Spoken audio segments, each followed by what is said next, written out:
Le canal de Panama, maintenant considéré comme l'une des 7 merveilles du monde moderne, fut autrefois le site de l'un des plus grands obstacles de l'histoire de l'ingénierie mondiale. Dans son long voyage vers la construction, il a coûté la vie à des dizaines de milliers de travailleurs. Nous connaissons tous le canal comme un site pour les transitions fluides de l'Atlantique vers le Pacifique, et vice-versa. Mais la terre qu'il traverse porte une histoire sombre et mortelle. L'isthme d'Amérique centrale sépare les océans Atlantique et Pacifique, mais relie l'Amérique du Nord et l'Amérique du Sud. À son point le plus étroit, seuls 50 miles de jungle montagneuse et de marécages séparent l'Est de l'Ouest. Chaque jour, jusqu'à 32 navires traversent le canal de Panama, évitant un long voyage autour du Cap Horn au Chili. Mais chaque navire qui passe flotte sur le sang, la sueur et les larmes de ceux qui ont bravé la chaleur implacable de l'équateur pour construire le canal. Séparer 2 continents n'est pas une mince affaire. D'une certaine manière, construire le canal de Panama était comme construire une grande muraille inondée. On estime que la construction de la Grande Muraille de Chine a coûté la vie à plus de 400 000 personnes. Mais les choses seraient toutefois différentes avec le canal de Panama. Des millénaires ont passé et les machines ont rendu les projets de construction beaucoup plus sûrs. N'est-ce pas ? Des rumeurs sur la construction d'un canal en Amérique centrale circulaient dans les années 1880. L'invention de la locomotive à vapeur, les progrès dans la fabrication de l'acier et l'amélioration des techniques de fabrication du béton ont rendu les grands projets d'ingénierie beaucoup plus sûrs et plus efficaces. Il semblait que c'était le bon moment pour commencer un projet auquel les gens avaient pensé pendant des centaines d'années. L'objectif était clair, mais ce qu'il faudrait exactement pour y arriver était plus que ce que quiconque avait anticipé. Pour comprendre pourquoi la construction du canal de Panama a été si mortelle, nous devons d'abord comprendre la géographie et les conditions de l'isthme de Panama. La bande de terre sur laquelle le canal est construit mesure 30 miles de large à son point le plus fin. Le canal lui-même mesure 50 miles de l'eau profonde de l'Atlantique à l'eau profonde du Pacifique. Heureusement pour construire le canal de Panama, les ingénieurs n'ont pas eu à partir de zéro. L'emplacement du canal coïncide avec le flux naturel de la rivière Chagres. Une partie clé de la construction du canal a impliqué le barrage de la Chagre pour créer un lac assez profond pour que des bateaux massifs puissent flotter sans s'échouer. Cela est devenu le lac Gatun qui occupe maintenant 160 miles carrés de terre submergée. Les plans originaux pour le canal de Panama prévoyaient de creuser dans la terre 40 pieds sous le niveau de la mer afin que les eaux de l'Atlantique et du Pacifique puissent se mélanger. Mais comme nous le verrons, cela ne se produira pas. Creuser l'équivalent d'une montagne n'était pas une tâche facile. Au-delà de cela, les ingénieurs ont dû faire face à la différence de hauteur entre les océans Atlantique et Pacifique. Cela semble étrange qu'un océan ait un niveau de mer plus élevé que l'autre, mais cela provient d'une combinaison de facteurs, notamment les courants océaniques, les variations de température et de salinité affectant la densité de l'eau, ainsi que la rotation de la Terre influençant la circulation océanique. Tout cela combiné a conduit à ce que l'océan Pacifique soit environ 40 cm plus haut que l'Atlantique. C'était un problème, surtout lorsqu'il y avait déjà une montagne entre eux. La tâche de construction du canal de Panama était assez ardue, presque exactement aussi ardue que les 2 chaînes de montagnes qui surplombèrent le site du futur canal, les montagnes de Tabassara et la cordillère de San Blas. À proximité, le sommet du Cerro Chefe culmine à 3300 pieds au-dessus du niveau de la mer. Le canal devait s'étendre de la baie Limón sur la mer des Caraïbes jusqu'au lac Miraflores, en passant par un lac artificiel qui restait à créer. Au cours des 12 écluses, tout navire traversant le canal sera élevé et abaissé de 85 pieds au-dessus du niveau de la mer pour traverser. En utilisant ce système d'écluses, les concepteurs du canal ont pu contourner le défi d'aplanir la ligne continentale de partage des eaux. La ligne continentale de partage des eaux est la chaîne de montagnes qui détermine si les précipitations s'écouleront vers l'océan Atlantique ou l'océan Pacifique. Alors, qu'est-ce que cela signifie ? La construction du canal de Panama a impliqué l'aplanissement d'une partie de chaîne de montagnes. Plus que de simples couches de roches et de gros rochers, la zone était également une jungle densément peuplée grouillant de nuisibles et de gros animaux, d'énormes arbres et de broussailles épaisses. Sous la bande de terre qui serait taillée pour créer le canal, un socle de schiste et d'ardoise se dressait entre les ingénieurs et le trajet qu'ils imaginaient. Le site proposé suivrait le cours de la rivière Chagres, mais aussi une route commerciale espagnole, appelée El Camino Real de Panama, qui reliait la ville de Panama sur la côte pacifique à son partenaire commercial Portobello, sur la mer des Caraïbes. La Camino Real était la seule route permettant aux gens de déplacer des biens précieux tels que l'or et l'argent d'une côte à l'autre à travers le Panama. En 1850, la construction du chemin de fer du Panama a débuté une voie de 47,5 miles qui a coûté 8 millions de dollars au total. On estime que 6000 personnes sont mortes en le construisant. Bien que ce soit un nombre énorme de victimes pour une si courte portion de chemin de fer, ce n'est qu'une fraction du nombre de personnes qui mourront pour construire le canal dans les années à venir. La construction du canal le long de cet itinéraire était un hommage à Vasco Núñez de Balboa, le conquistador espagnol qui a établi la première colonie sud-américaine de l'Espagne. Il a été le premier Européen à poser les yeux sur l'océan Pacifique. Lorsque Balboa a écrit à l'empereur romain germanique Charles V pour lui annoncer sa découverte d'un océan, il a été récompensé en devenant le gouverneur du Panama. Les expéditions et aventures de Balboa dans cette région ont identifié l'emplacement le plus prometteur pour un passage direct vers l'Asie et l'Australie depuis l'Afrique et l'Europe, mais aussi comme un précurseur de la dévastation qui résulterait de la construction du canal de Panama. L'introduction des colonies espagnoles a décimé les populations locales. De plus, Balboa a amené des Africains esclaves pour transporter des marchandises le long de El Camino Real, établissant une nouvelle hiérarchie politique, sociale et culturelle qui a détruit les traditions panaméennes ainsi que leur population autochtone. Alors que la démographie du Panama a radicalement changé au XIXe siècle, son climat est resté relativement constant. Les températures moyennes au Panama se situent autour de 80 degrés Fahrenheit et il reçoit en moyenne environ 105 pouces de précipitations par an. C'est humide, moite et le rafraîchissement est quasi impossible. Les inondations étaient fréquentes, particulièrement en saison des pluies. Le climat tropical était un véritable changement pour les travailleurs venant d'Europe et des États-Unis. Même pour les ouvriers provenant des Caraïbes pour construire le canal, les jungles montagneuses du Panama étaient un défi unique. Mais avec le canal de Panama, la principale cause de décès viendrait des mains, ou plutôt des bouches, de minuscules insectes. Aujourd'hui, nous savons que les moustiques infectés peuvent transmettre les parasites du paludisme et le virus de la fièvre jaune lorsqu'ils piquent les individus. Dans les années 1850, les gens ignoraient comment ces maladies débilitantes se transmettaient. De nombreux professionnels de la santé croyaient que le paludisme était causé par des éléments présents dans l'air provenant des marais. Regardez simplement les racines italiennes des mots « mauvais »,« mal » et « air », « aria ». On pensait également que la fièvre jaune était le résultat de l'air humide se mélangeant avec un sol non drainé. Bien qu'ils aient observé des corrélations entre les environnements humides et la maladie, ils étaient très loin de comprendre comment ces maladies fonctionnaient. Le scientifique Louis Pasteur venait de proposer une théorie selon laquelle les germes microbiens pouvaient causer des maladies, et non pas des éléments en suspension dans l'air ou des déséquilibres dans les fluides corporels. Sa théorie, connue sous le nom de théorie microbienne, guide notre conception actuelle de l'hygiène. Elle a révolutionné la façon dont les scientifiques comprenaient la maladie et leur a donné un plan pour combattre la maladie. Une autre percée médicale à l'époque de la construction du canal de Panama s'est produite lorsqu'un médecin français a fait une découverte étonnante en traitant des patients pour ceux qui étaient alors appelés la fièvre des marais. Nous savons maintenant que c'est le paludisme. Le docteur Alphonse Levérin étudiait un échantillon de sang d'un patient malade. Il voulait comprendre ce qui provoquait la maladie à un niveau biologique plutôt que de simplement blâmer l'air. Il était impatient de comprendre l'origine de la maladie non seulement pour mieux traiter ces patients qui en souffraient, mais aussi pour que les gens puissent éviter ceux qui la causaient. Un jour, il a identifié de minuscules formes frétillantes nageant dans le peu de sang qu'il examinait. Levérin a fait le lien que les éléments mobiles dans le sang infecté imitaient les motifs qu'il avait vus chez les parasites. Mais il faudrait plus de 20 ans avant que les scientifiques reconnaissent avec confiance que ces parasites qu'il avait repérés étaient les mêmes que ceux trouvés dans les moustiques. Vers le tournant du siècle, les gens ont réalisé que ces insectes étaient réellement à l'origine de la transmission de ces maladies. Des dizaines de milliers d'ouvriers avaient déjà migré vers les jungles denses pour la construction du canal de Panama à ce moment-là. Des milliers de personnes étaient mortes de la malaria et de la fièvre jaune avant que la science puisse expliquer comment ces maladies se propageaient.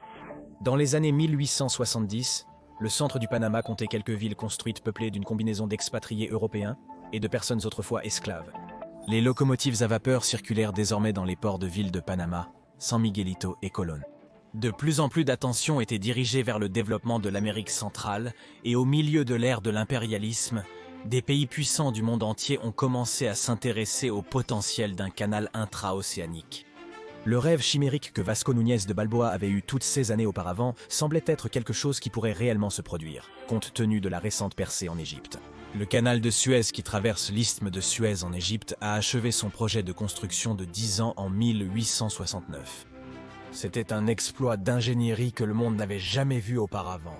Construit sur une étendue de désert plat de 120 miles, c'était une construction longue mais relativement simple. l'idée originale du français Ferdinand de Lesseps. Suite à l'ouverture du canal de Suez, des flottes de navires à vapeur réduisaient de plus de 5000 miles nautiques les voyages de l'Inde à l'Europe. De nouveaux navires étaient conçus pour transporter de plus grandes cargaisons sur de plus courtes distances. Le commerce et les économies portuaires prospéraient. Bien sûr, il y a eu un énorme coût humain pour le construire. Et bien que les chiffres soient difficiles à établir, certaines estimations portent le nombre d'ouvriers tués à plus de 100 000. L'utilité quotidienne du canal de Suez a facilité le déni des épidémies de choléra et des conditions de travail mortelles rencontrées par 1 500 000 ouvriers lors de sa construction. Et malgré les lourdes pertes lors de la construction de Suez, il n'y a eu aucune hésitation lorsque l'idée a surgi de faire quelque chose de similaire en Amérique centrale. Sous la direction de Lesseps, les travaux du canal ont débuté par les Français en 1881. Il a estimé que la construction coûterait 132 millions de dollars et prendrait 12 ans pour être achevée. C'était une fraction de la taille du canal de Suez, mais en raison de l'inhospitalité du terrain, il estimait que cela prendrait plus de temps. Malgré sa précision sur le sujet, ses prévisions du coût, financier et humain, étaient loin de la réalité.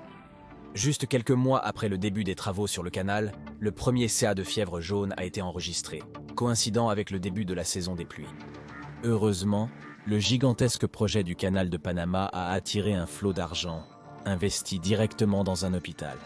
Mais même avec beaucoup de lits d'hôpital et d'infirmières, les moustiques faisaient des ravages parmi les travailleurs. Pour jeter de l'huile sur le feu, ces hôpitaux se sont volontairement entourés de petits canaux d'eau.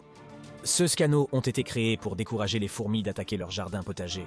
Mais en fin de compte, ils sont devenus des foyers pour les colonies de moustiques. Alors que les insectes de toutes sortes devenaient un problème de plus en plus grand, le personnel de l'hôpital a mis en œuvre toutes les tactiques possibles pour résoudre le problème. Pour une raison quelconque, ils pensaient que placer des bassines d'eau sous les pieds de lits repousserait les insectes. Ils avaient tort. La fièvre jaune, le paludisme et d'autres maladies étaient désormais appelées fièvre tropicale. Et la fièvre tropicale est devenue connue pour avoir décimé des milliers de travailleurs sur le canal de Panama. Les gens vomissaient des fluides noirs provenant d'estomacs saignants et devenaient jaunes à cause de la jaunisse. Que ceux soient sur place sur cet isthme, ou en lisant les nouvelles des CA à des milliers de kilomètres, tout le monde a commencé à réaliser les dangers du travail sous les tropiques.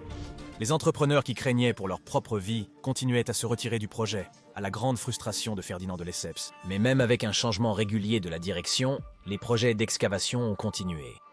Au pic de l'emploi, les Français ont recruté plus de 19 000 personnes en majorité de la Jamaïque et d'autres îles des Caraïbes.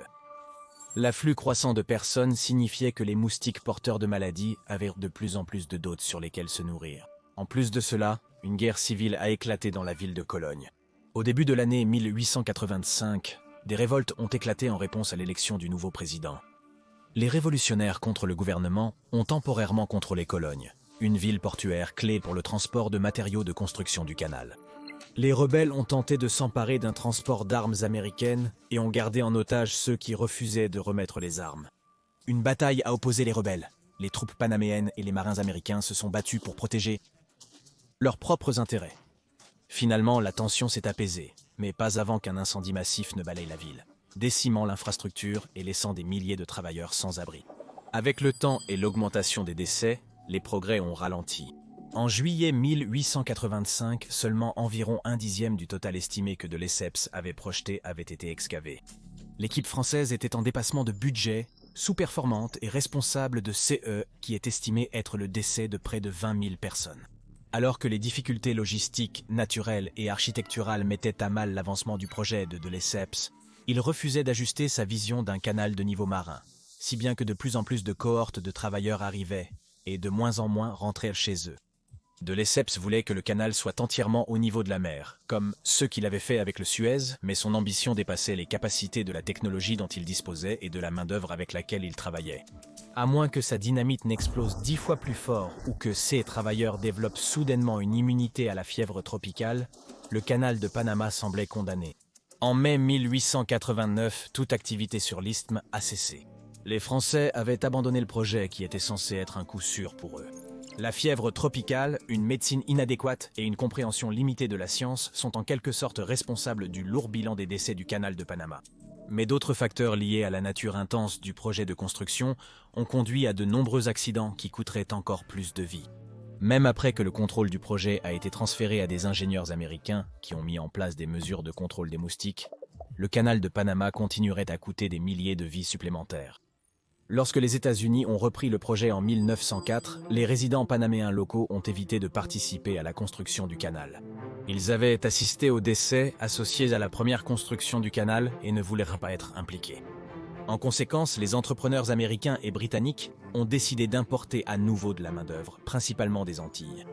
Le logement était insuffisant et la nourriture rare. Au plus fort de son activité, jusqu'à 40 000 personnes travaillaient sur le canal à un moment donné. Habituellement, les travailleurs signaient des contrats de 2 ans. Ils travailleraient pendant 4 500 heures au cours de leurs 2 années à un tarif fixe de 10 centimes de dollars par heure. Une combinaison de barrières linguistiques, de différences culturelles et d'animosité raciale a créé des fossés sociaux entre les Américains, les Panaméens et les ouvriers des Caraïbes. Lorsqu'une crise éclatait, qu'il s'agisse d'une épidémie de maladie ou d'un accident tragique, ces tensions ne faisaient que contribuer à un sentiment plus profond d'agitation et de frustration. Un changement notable qui s'est produit après l'arrivée des Américains était l'augmentation des décès dus aux maladies transmises par les moustiques. Lorsqu'ils ont repris le projet, certaines personnes à l'époque considéraient en plaisantant que la fièvre jaune était la première montagne à être éliminée. Cela a en quelque sorte minimisé le fait que la mission du canal était de décimer une montagne, mais a reconnu que la maîtrise du problème des insectes était primordiale pour relier l'océan Atlantique et l'océan Pacifique. Les autorités américaines ont créé la commission du canal de l'Isthme pour contrôler l'épidémie de fièvre jaune et de paludisme. Au moment où les années 1900 sont arrivées, les scientifiques étaient assez certains du lien entre les piqûres de moustiques et la transmission des maladies. Ils ont établi un protocole clair pour lutter contre les moustiques. Tous les bassins à proximité des maisons et des villages ont été vidés. Les broussailles et l'herbe ont été coupées pour être à moins d'1 pied de hauteur. Les bâtiments ont ajouté des moustiquaires à leurs fenêtres et des drains pour empêcher les moustiques d'entrer. La qualité de vie s'est améliorée avec l'évolution des normes de santé. Mais tandis que les décès dus aux maladies diminuaient, la nature même du projet devenait de plus en plus difficile. En 1909, les accidents ont surpassé les maladies comme principale cause de décès. D'une certaine manière, c'était une avancée importante qui témoignait de l'efficacité de la lutte contre les moustiques et des progrès de la science. En même temps, cela soulignait à quel point il était mortel de participer à la construction du canal de Panama.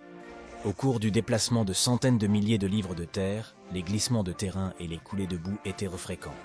Les ouvriers qui s'attaquaient au site d'une montagne pouvaient être enterrés vivants en un instant, lorsqu'un déferlement de roches s'abattait. Lorsque les États-Unis ont repris la construction du canal de Panama en 1904, ils ont pu construire à partir du fossé partiellement excavé que les Français avaient creusé. Mais ils avaient besoin d'un nouveau plan s'ils voulaient obtenir quelque chose de plus que de la terre. 240 millions de yards cubes de roches et de terre ont été excavés sous le commandement des États-Unis. Avec autant de roches à déplacer, beaucoup de personnes ont été blessées, enterrées et tuées. Parmi les 56 000 ouvriers employés entre 1904 et 1913, les États-Unis ont enregistré que 5 855 ouvriers du canal avaient péri. La section la plus mortelle de la construction du canal de Panama était la coupe de Culebra. La coupe de Culebra, la plus grande masse terrestre à traverser, traversait la ligne de partage des eaux. C'était une tâche si monumentale que ceux qui travaillaient sur le projet l'appelaient « la gorge de l'enfer ». La section de terrain montagneux que les travailleurs devaient excaver était presque 9 miles de long. Au point le plus haut, la montagne que les travailleurs devaient traverser était à 333,5 pieds au-dessus du niveau de la mer. Ceci n'allait pas être facile. Des équipes ont dynamité la montagne. Ils ont utilisé des pelles à vapeur pour charger la terre desserrée dans des wagons de chemin de fer, qui l'emporteraient. De nouvelles machines comme des épandeurs de terre, des déchargeurs et des déplaceurs de voies ferrées ont aidé la nouvelle équipe à gérer d'énormes charges et à trouver des espaces pour redéposer la terre provenant de l'excavation du canal. Ces machines pouvaient refaire le travail de centaines d'hommes en seulement quelques heures, mais l'efficacité ne signifiait pas nécessairement que les choses étaient plus sûres. L'utilisation de cet équipement lourd en haut du mur du canal mettait les travailleurs dans des positions compromettantes. Le sol instable cédait régulièrement et les gens étaient écrasés ou tombaient à leur mort. Lorsque de fortes pluies provoquaient des crues soudaines ou des glissements de terrain, les travailleurs au fond du canal pouvaient être enterrés. Certains ont été électrocutés, d'autres noyés. Une fois, une machine d'excavation a accidentellement déclenché des explosifs et 23 hommes sont décédés en conséquence. Tous les accidents de construction imaginables se sont produits lors de la création de la coupe Culebra. Travailler sur le canal était bruyant et chaud. Les travailleurs étaient fatigués et désireux de conclure le projet. Pour lutter contre les moustiques, on recommandait aux travailleurs de consommer de la quinine comme prévention du paludisme. Mais le traitement à la quinine avait tendance à provoquer une perte auditive en haute fréquence. Et pour les travailleurs naviguant sur des chantiers bondés avec des machines bruyantes résonnant à travers les murs du canal ressemblant à un tunnel, il était facile de manquer un message sur où se tenir et quand se baisser. L'environnement chaotique au fond du canal se prêtait aux accidents, mais le travail continuait. Avec l'objectif final de créer un passage de 300 pieds de large et 45 pieds de profondeur, les équipes ont dû déplacer beaucoup de terre. On estime qu'il a fallu plus de 60 millions de livres de dynamite pour réaliser la seule coupe de Culebra. Même avec des températures dépassant les 100 degrés, les travailleurs ont réussi à abaisser le sol du site d'excavation à moins de 40 pieds au-dessus du niveau de la mer. Le canal de Panama ne se résume pas à son excavation. La construction du barrage de Gatun était cruciale pour la modernisation du canal de Panama. Ce barrage en terre était une caractéristique importante du canal. S'il fonctionnait, il créerait un lac artificiel qui permettrait aux bateaux de franchir la ligne de partage des eaux sans avoir à le ramener au niveau de la mer. Le plan prévoyait de bloquer le lac Gatun à 85 pieds au-dessus du niveau de la mer. Les ingénieurs envisageaient d'utiliser une série d'écluses pour transporter les bateaux vers le lac et les ramener au niveau de la mer. Ainsi, ils pourraient utiliser le contrôle de l'eau pour élever les bateaux plus haut plutôt que de creuser en profondeur dans le paysage ardu. La construction des écluses a commencé en 1909 et s'est terminée en 1913 lorsque les travaux sur la coupe de Culebra et le barrage de Gatun ont également été achevés. Un total de 46 portes maintient les sections du canal à la hauteur appropriée. Pour déplacer un navire d'une extrémité du canal à l'autre, 52 millions de gallons d'eau sont utilisés. L'échange d'eau d'une écluse à l'autre a un coût bien moindre que les pertes qui auraient inévitablement résulté de la tentative de réalisation du canal au niveau de la mer. Le contrôle de l'écoulement de l'eau à l'aide d'écluses s'est avéré utile pour gérer le trafic à travers le canal. Cela a également réduit la possibilité que des inondations en saison humide ou une période de sécheresse rendent le canal asséché ou infranchissable à cause des rapides. La construction du canal n'a pas seulement modifié la géographie de l'isthme de Panama, mais a également changé les routes commerciales, les équilibres de pouvoir entre les nations et la manière dont les humains abordent la nature. Au cours des 30 années de sa construction, la machinerie s'est améliorée. L'ingénierie a progressé et nous avons appris à contrôler des maladies jusqu'alors inconnues.